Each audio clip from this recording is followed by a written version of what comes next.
Hay un texto que a mí me impresiona de la palabra de Dios y es un gran aliento para las personas. Es un gran texto que nos habla del proyecto que tiene Dios para con cada uno de nosotros. Es un texto que a muchas personas que quisieran ser una computadora o un celular, que vieron que lo resetean, que se borra todo lo viejo y comienza algo nuevo. Ese texto trae, cuando uno lo entiende, la persona que pasa circunstancias difíciles o que ha tenido una vida totalmente alejada de Dios, y cuando entiende lo que quiere hacer Dios con esa persona, lo que hace el Evangelio en las personas que aceptan a Cristo es maravilloso. Y me estoy refiriendo, si me lo pones, Cande, me estoy refiriendo al texto de 2 Corintios capítulo 5, versículo 17. Es maravilloso, hermanos, este texto. Cuando leemos que dice que si alguno está en Cristo, nueva criatura es, las cosas viejas pasaron, y aquí son todas hechas nuevas. Y qué hermoso es pensar que estando en Cristo, todo lo que pudimos haber sido, ya fue. Y ahora el Señor me está proponiendo un nuevo camino. El Señor me está proponiendo una nueva vida.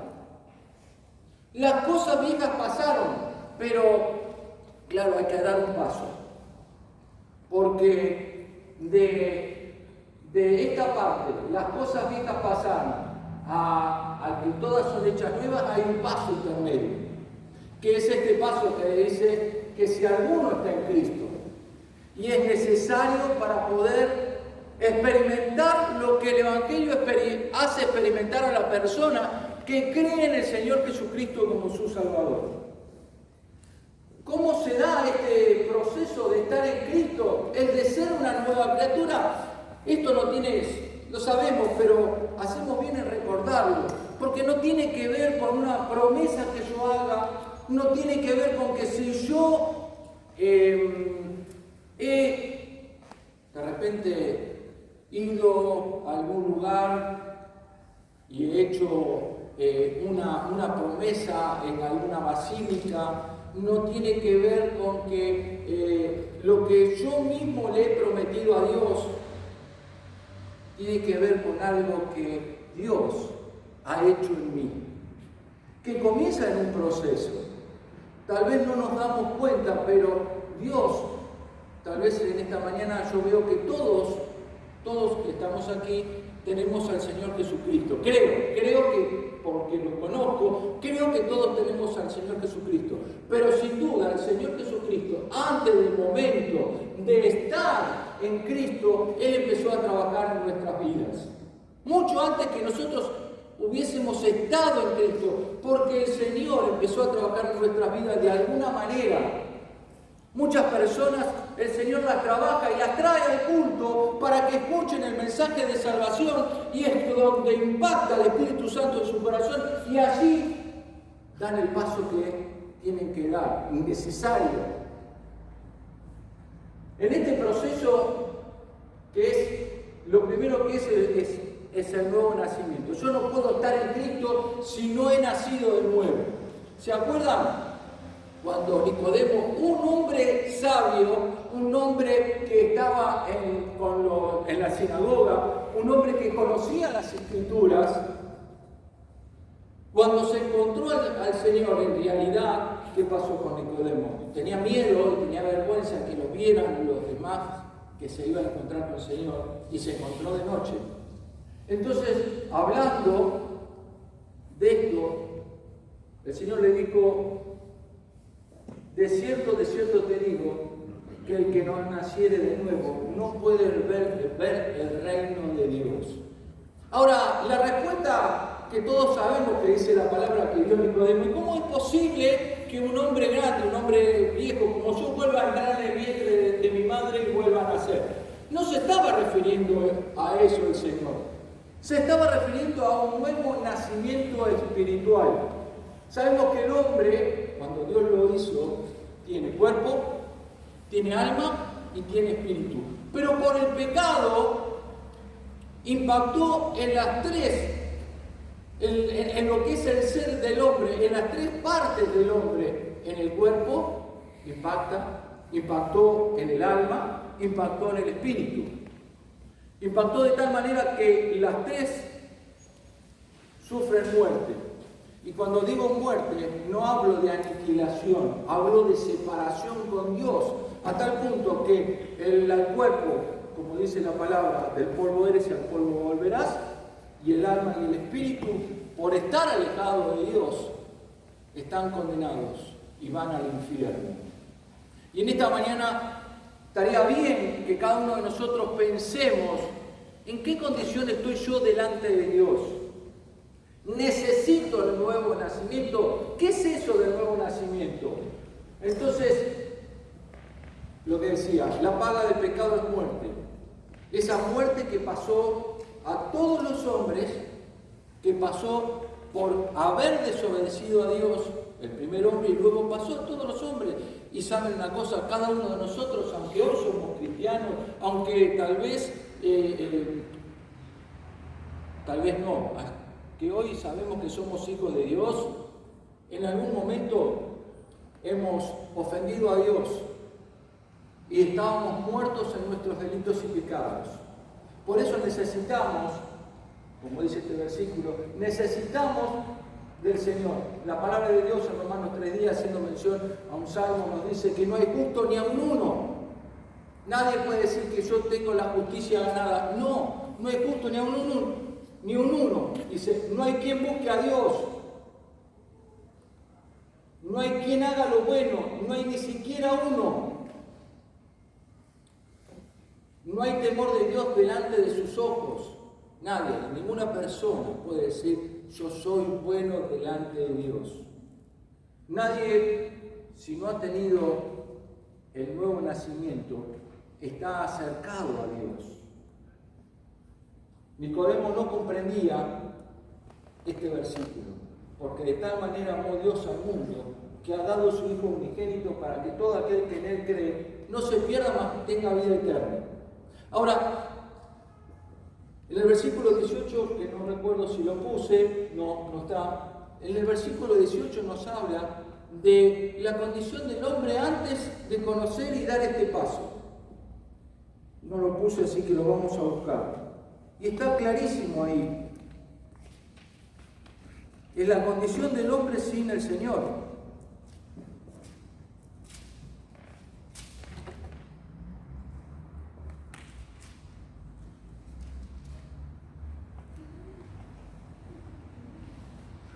(3:18) dice, el que en Él cree, refiriéndose al Señor, no es condenado, pero el que no cree ya ha sido condenado porque no ha creído en el nombre del unigénito Hijo de Dios.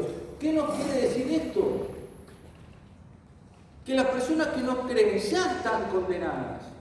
La humanidad ya está condenada, pero por no haber creído en el Señor Jesucristo. Y lo que el Señor quiere hacer es cambiar esa realidad en esas vidas. Quiere cambiar y hacer una propuesta de una nueva vida. Por eso dice, las cosas viejas pasaron, y aquí son hechas nuevas. Hay una transformación que quieren hacer. Ahora, el hombre por sí no lo puede hacer. Necesita depositar su fe en el Señor Jesucristo. Necesita tomar esta decisión, que la decisión es para que todo aquel que en Él cree. La decisión que cada persona tiene que tomar es creer en el Señor Jesucristo. Si no creemos en el Señor, seguimos en el estado condenado. Por más que venga acá y soy simpatizante, por más que pueda llegar a pensar, mi familia fue a la iglesia siempre. Miren, yo le voy a decir, soy cuarta generación de evangélicos. Mi bisabuelo era diácono en una iglesia en el centro de la provincia de Buenos Aires, en la iglesia de la Unión Evangélica. Si yo no hubiese creído en el Señor Jesucristo, en mí no hubiese habido un arrepentimiento y no hubiese creído en el Señor Jesucristo, no sirve de nada haber venido de cuarta generación de evangélicos. Pues mi bisabuelo, mi abuela, mi mamá, llega a mí, le digo a mis hijas también, gracias a Dios mis hijas están en el camino del Señor y han aceptado al Señor Jesucristo. Pero no sirve de nada tener una familia que haya sido evangélica. No sirve de nada que mi abuelo, mi abuela, mi bisabuela hayan sido fieles, porque me toca a mí tener esa relación con el Señor. La relación con Dios es una relación individual. Por eso que a los niños también les decimos que ellos tienen que tener una relación con el Señor. Los chicos, no importa que mamá y papá sean creyentes, a los chicos y a todos nosotros, es una relación individual que tenemos que tener con el Señor. Nuestra relación es individual con nuestro Dios. Hay un dicho que dice, Dios no tiene nietos. ¿Sí? Se dice. ¿Por qué? Porque todos somos hijos. Y aquí en la iglesia somos hermanos. Más allá que con Daniela somos esposos, espiritualmente somos hermanos. Y más allá que David de repente es muy grande, varios años más que yo me lleva, es mi hermano David.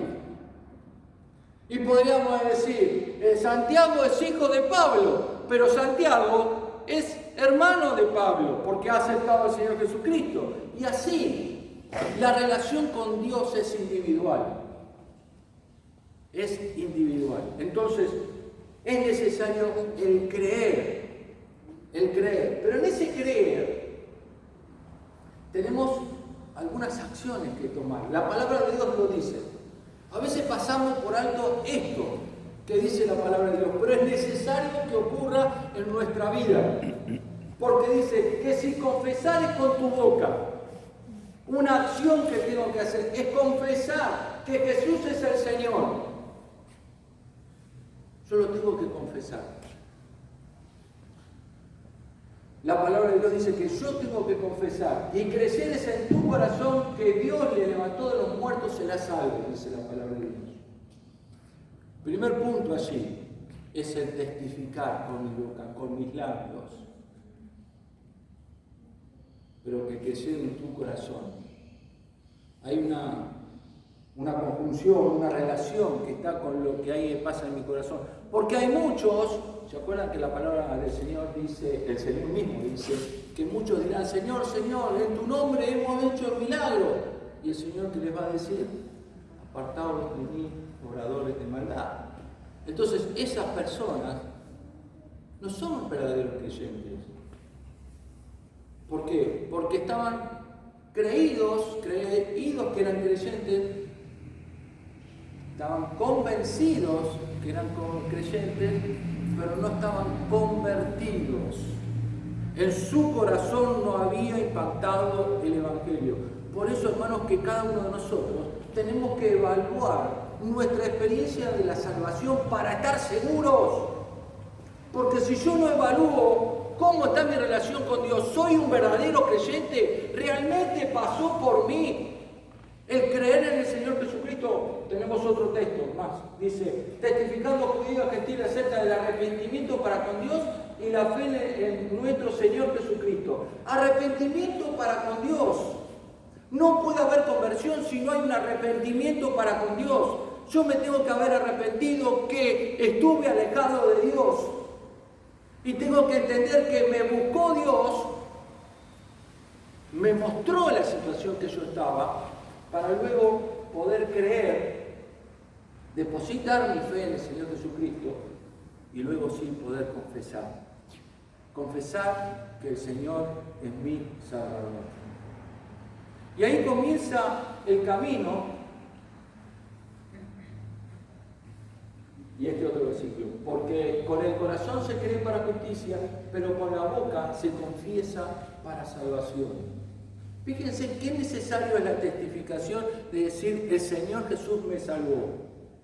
Antes de que nos cortaran esta última receso que tuvimos de reunión, ¿se acuerdan que veníamos testificando y diciendo y contando cómo había sido nuestra experiencia de salvación?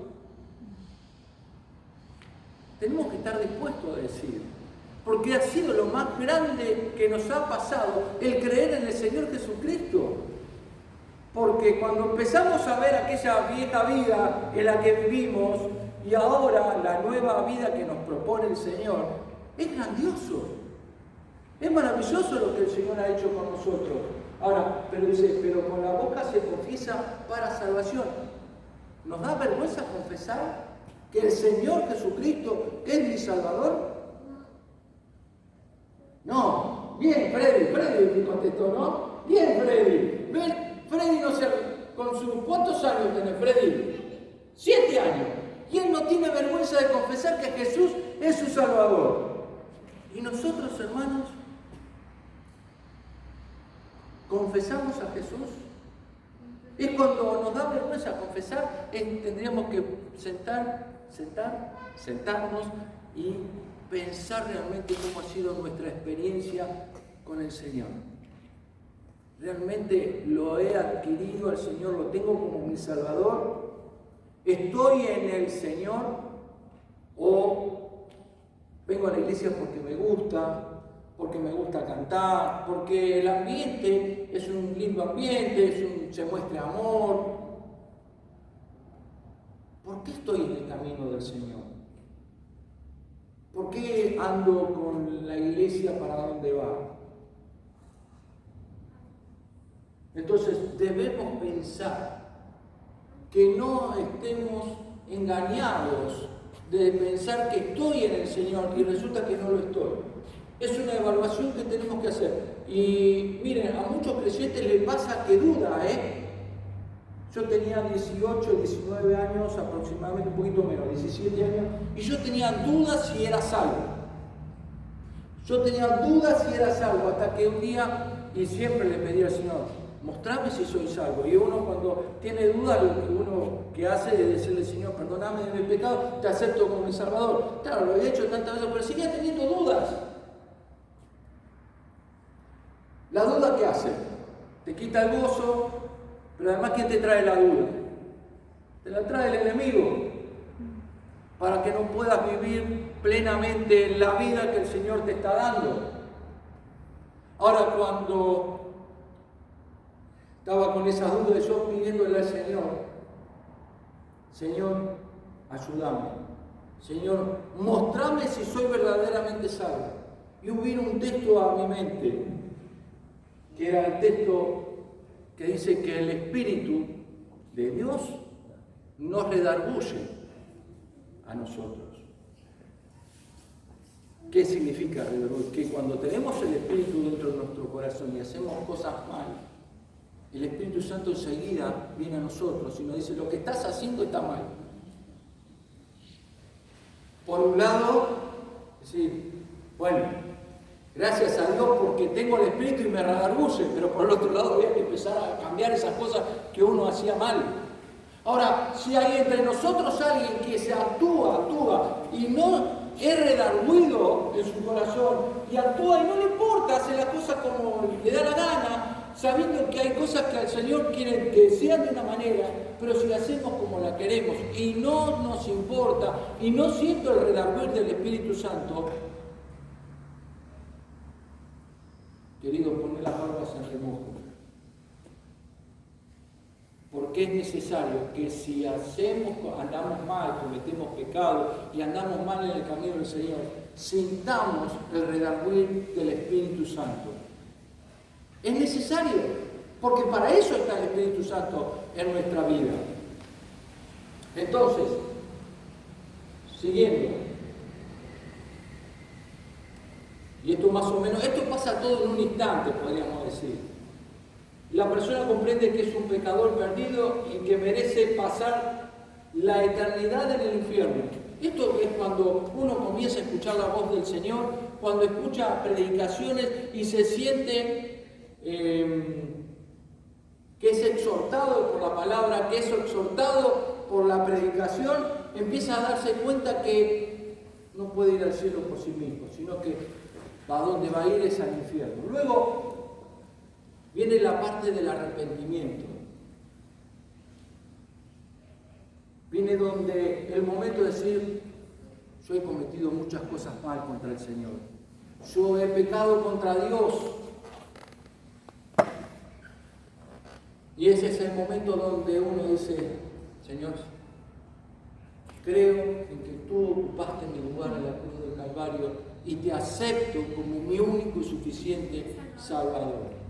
Ay, y no hay edad para hacerlo, no importa, ya con que un niño de 5 años lo sepa y se dé cuenta que necesita al Señor, ese niño cuando dice, Señor Jesús, te acepto como mi Salvador, el Señor lo recibe en su seno y empieza a caminar en el camino del Señor. No importa que seas grande y que hayas cometido lo que hayas cometido, el Señor te va a limpiar, te va a transformar, te va a cambiar. Pero es necesario esto para poder recibir la vida eterna. Después de estos pasos que se hacen en un instante, pero la palabra de Dios nos enseña que hay que ser, que se da esos momentos. Viene en el tercero, aceptamos al Señor como nuestro Salvador, viene el Espíritu Santo en nuestro corazón, nos convertimos en templo del Espíritu Santo y a partir de ese mismo momento empezamos a vivir la vida eterna. A veces pensamos que la vida eterna la vamos a vivir cuando ya partamos de esta vida. No, hermanos, ya la empezamos a vivir porque ya la tenemos aquí. Yo no recuerdo muy bien el día que acepté al Señor Jesucristo, pero sí me acuerdo que tenía 8 años. Me había llevado mi abuela a una reunión en una iglesia bautista, allá en Necochea. Había un misionero que estaba trabajando, un misionero que se llama, me acuerdo el nombre del misionero todavía, Leon White. Estaba trabajando, había constituido y fundado la iglesia allí en Necochea, la iglesia bautista. Y estaba predicando y en esa noche yo acepté al Señor Jesucristo. No me pregunten cuándo fue la fecha, porque no me acuerdo que sí tenía 8 años, por la situación y el contexto que puedo recordar que pasó, pero me acuerdo de esa situación de decir, yo acepto al Señor Jesús como mi Salvador. Y a partir de ahí, empecé a vivir la vida eterna, porque lo que uno vive acá es la vida terrenal, pero ya está viviendo la vida eterna. Empezó a vivir la vida eterna. Tengo 52 años, llevo 52 años terrenales, pero puedo decir que llevo 46, ahí está, me ayuda. 46 años ya viviendo la vida eterna, porque no se va a terminar más esa vida eterna. Ya me la dio el Señor y no se termina más porque no me la van a quitar. Porque el Señor prometió que nos da vida eterna y tenemos vida eterna. Pero esa vida eterna, ¿cómo la vivimos? Porque estoy viviendo la vida eterna terrenal, pero también estoy viviendo la vida eterna. ¿Cómo la vivo? Entonces ya no tengo que vivir las cosas viejas que antes vivía. Las cosas viejas que antes vivía.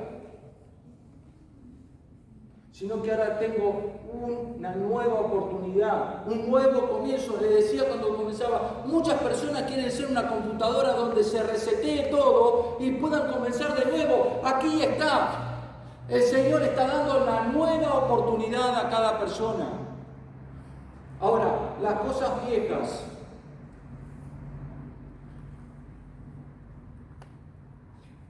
Con las cosas viejas, ¿a qué se refiere? ¿Lo vimos esto?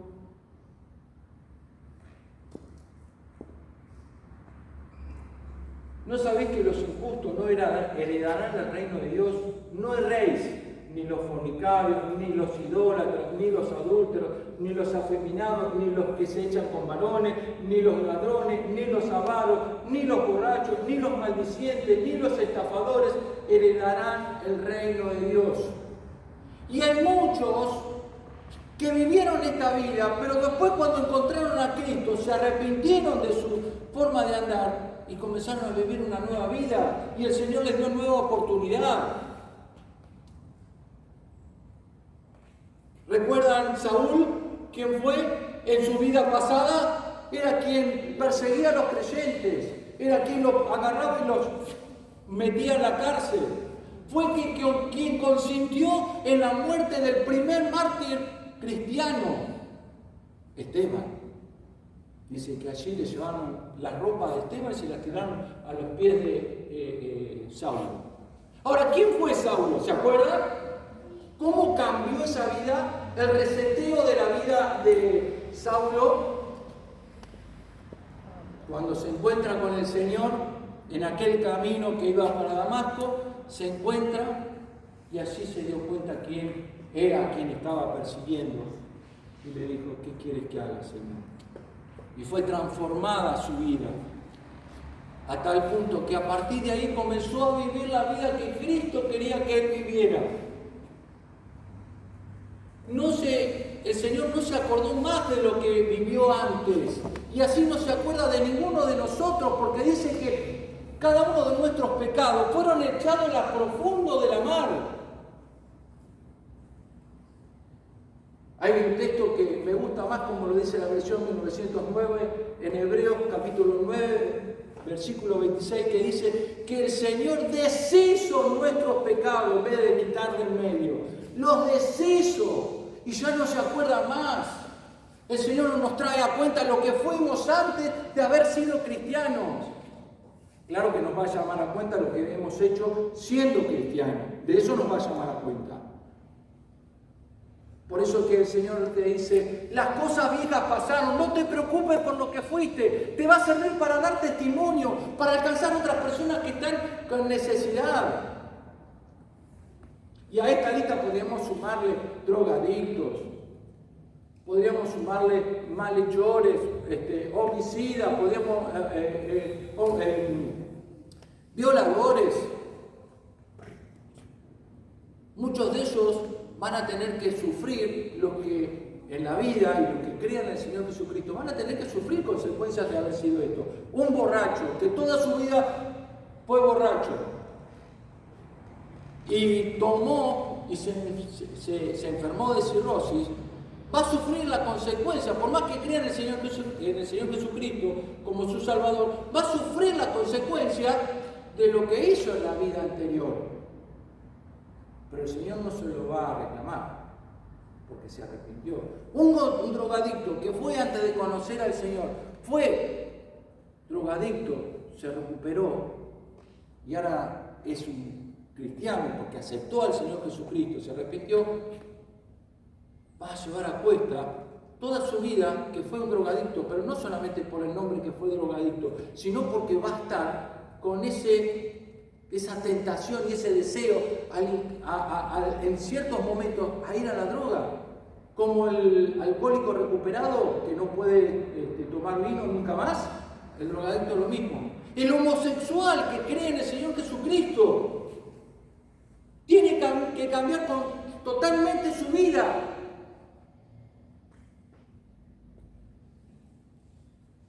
Pero tiene que tener cuidado. Ustedes saben que los homosexuales se recuperan, pero siguen teniendo la tentación de caer nuevamente a lo que eran antes. Así como cualquier cristiano sufre una tentación y un pecado que lucha y lucha y lucha y lucha y lo consigue vencer por la gracia de Dios, pero sabe que si se afloja en esa lucha puede caer nuevamente.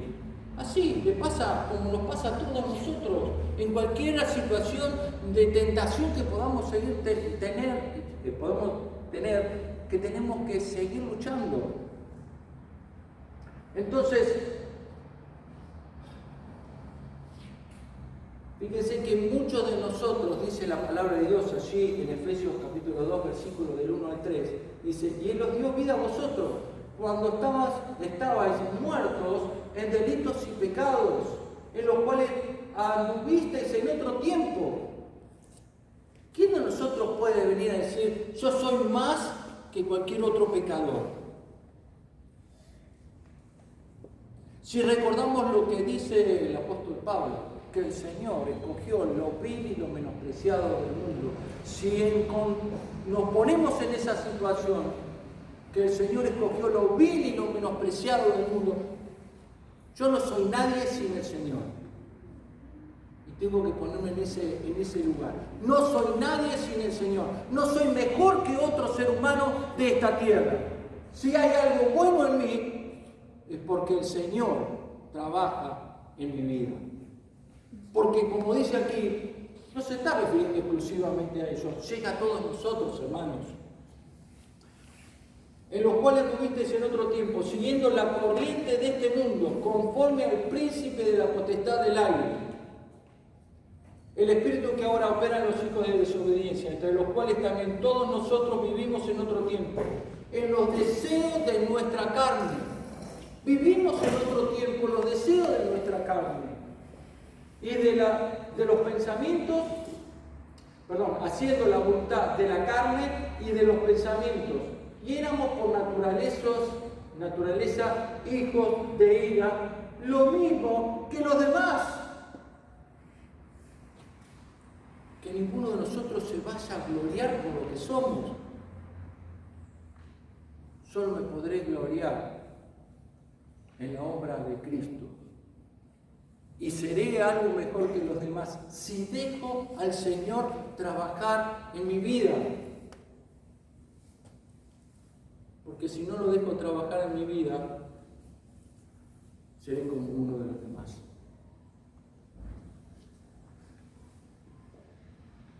Cuando dejamos al Señor obrar en nuestra vida, empieza a obrar un cambio.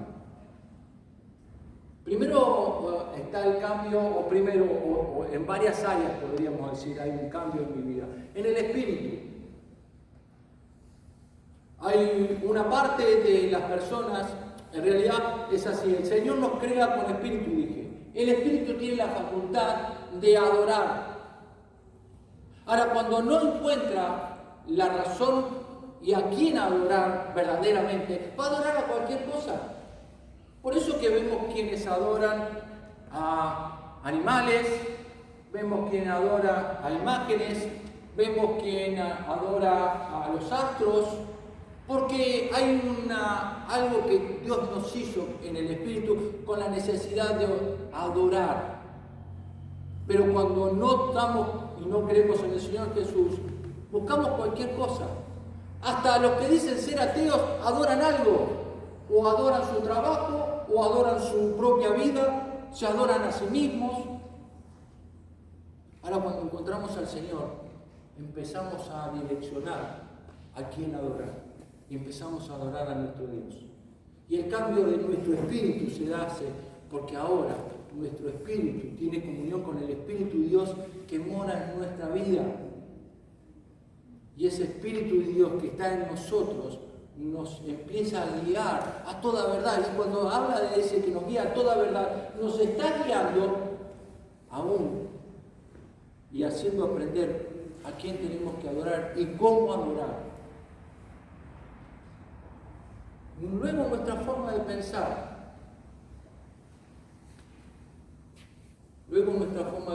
¿Por qué? Bueno, hoy más que nunca vemos nuestra forma de pensar.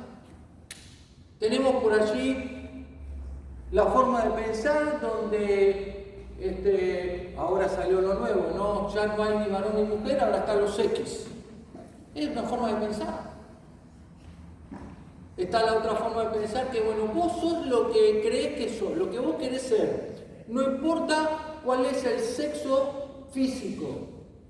Ahora, vos sos lo que querés ser. ¿Querés ser hombre? ¿Querés ser mujer? ¿Querés ser perro? ¿Querés ser gato? No importa, vos sos eso. Eso es lo que está pasando hoy en el mundo. Después vamos a otros casos. Empezamos a hablar sobre el aborto.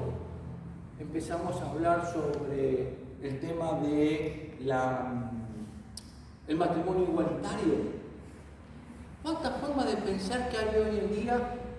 Y el cristiano, porque conoce la palabra, tiene una forma de pensar que está fundamentada en la palabra de Dios. Entonces, cualquier persona que venga del mundo y tenga esa forma de pensar, al creer en el Señor Jesucristo y a darle la autoridad que tiene la palabra de Dios, va a cambiar su forma de pensar, porque ya no va a pensar en que el aborto está todo bien, legal, No va a pensar en que el hombre y la mujer pueden decidir lo que son, sino que Dios nos hizo varón y hembra, nos hizo. No existe tal amor homosexual, es una aberración a Dios.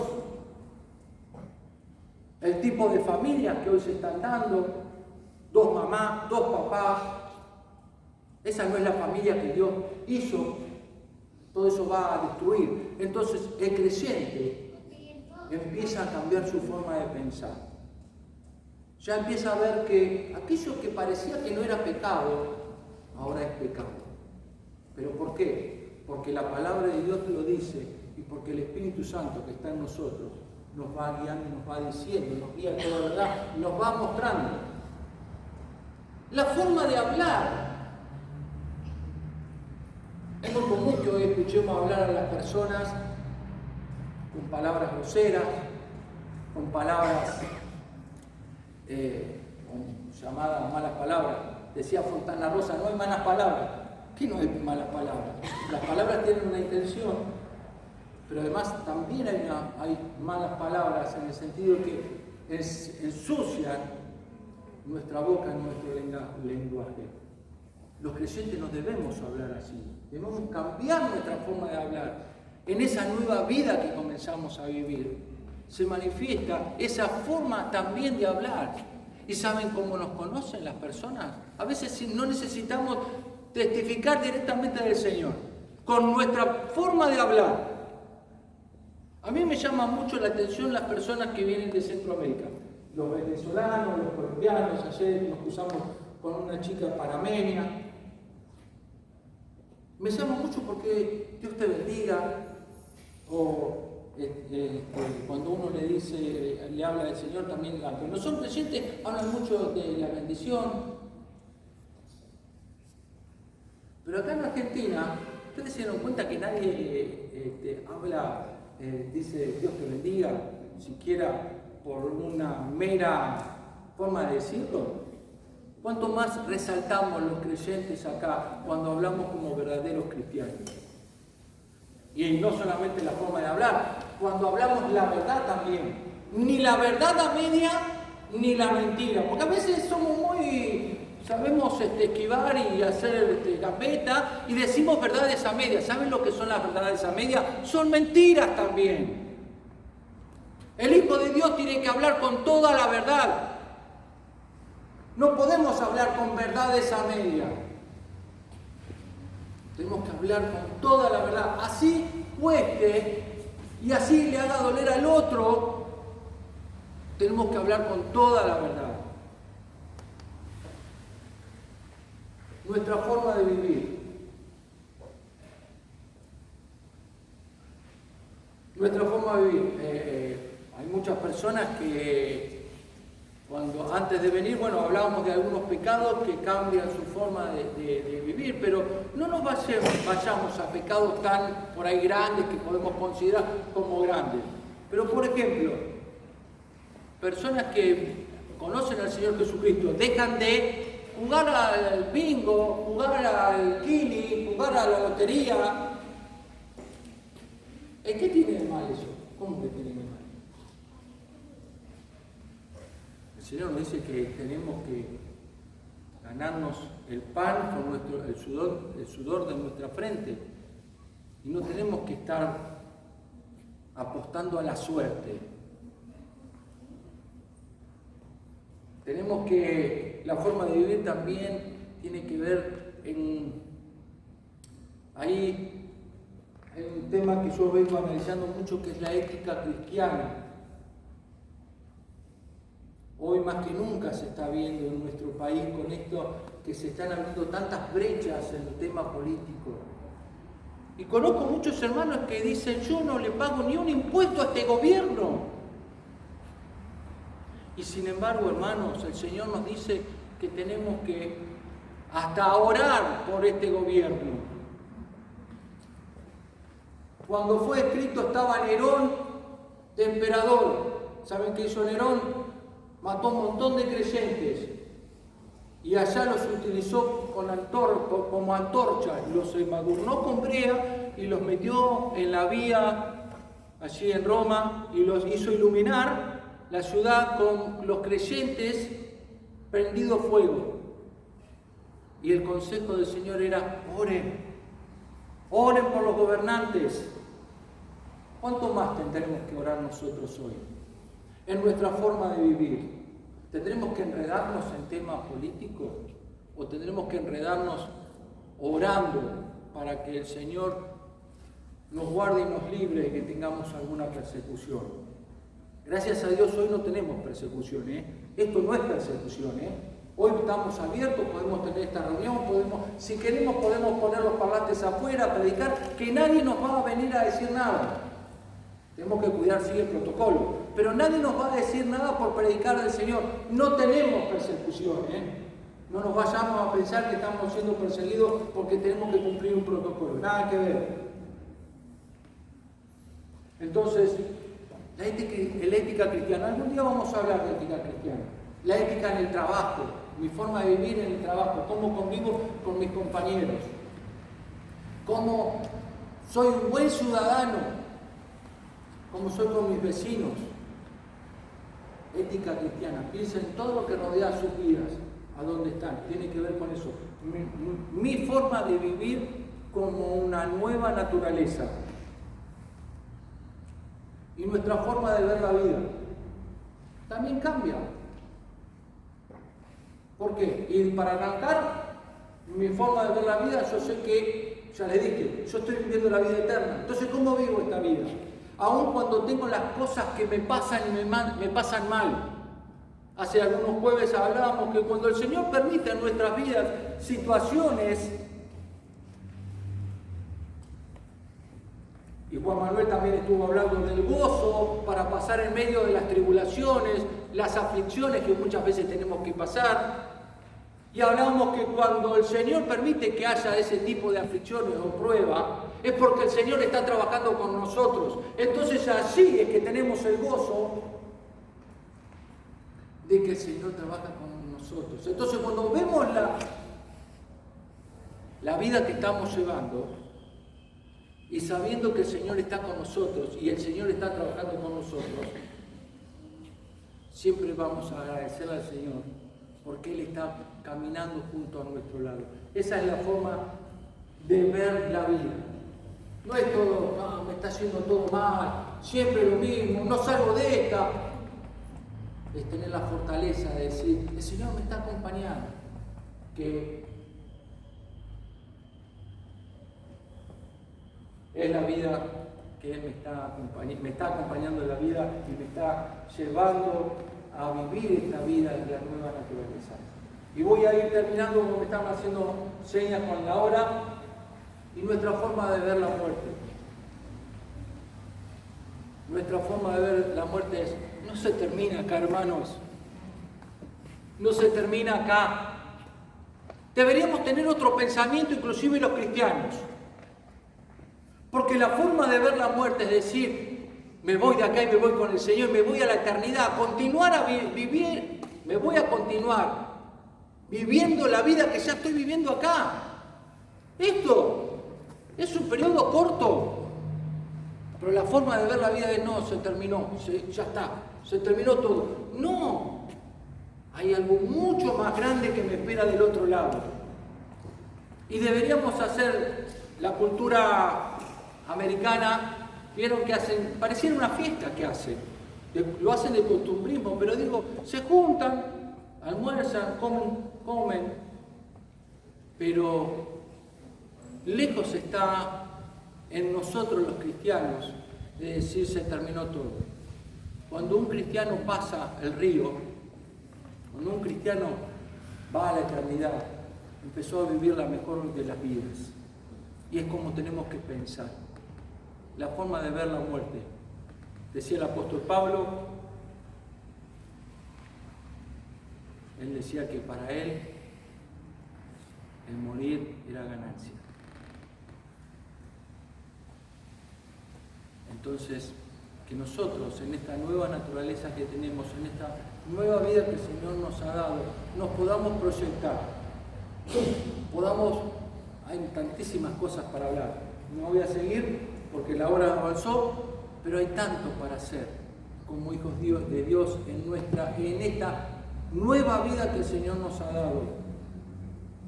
No nos podemos quedar parados por la cuarentena, la pandemia, que estemos aquí. Y a pesar de la cuarentena y la pandemia, que tengamos que pasar momentos difíciles, saber que me espera una vida mejor. Que el Señor nos bendiga, hermanos, y que podamos seguir avanzando en esta vida que el Señor nos propone, habiendo cambiado aquella vieja vida por esta nueva vida y que la vivamos conforme a la voluntad de Dios. Que el Señor nos bendiga.